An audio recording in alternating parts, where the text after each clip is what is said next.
Colour में statue. Okay, जो भी अच्छा स्टैचू है मैं उसको प्राइज देने वाला हूँ। आई थिंक ये गर्ल बहुत अच्छी स्टैचू है। बेटा आपका नाम क्या है? अनाहिता। And your? दोनों भी आउट हो गए। मैंने क्या बोला था, मैं गेम और नहीं बोलता तब तक हिलना बोलना नहीं बोला था ना, अपने नाम बोला, आउट हो गई। ओके चलो मैं अभी दूसरा प्राइज देखता हूँ किसको देना है। अच्छा ये बॉय बहुत अच्छा स्टैचू खेल रहा है, बहुत अच्छा। ओके सो ये प्राइज इसको मिलता है। एक बार जोर से डालिए उसके लिए। आउट। मैंने गेम और किधर बोला था?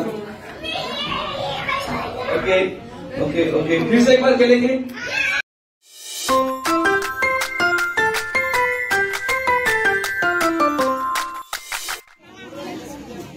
आणि तुम्ही पाहताय व्हिडिओमध्ये आमच्या सोबत आहेत टॅटू आर्टिस्ट राहुल। राहुल जर अपना प्यारा सा फेस यहाँ पे बताना।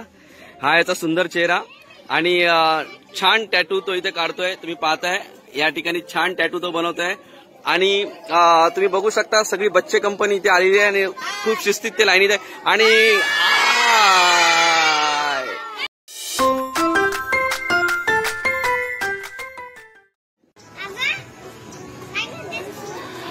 आणि हा आहे छान डोरेमॉन आजच्या पार्टीमध्ये। याला आपण एअर वॉकर म्हणतो आणि खूप छान आणि सुंदर रंगत या बर्थडे पार्टीमध्ये या कॅरेक्टर्समुळे येत असते।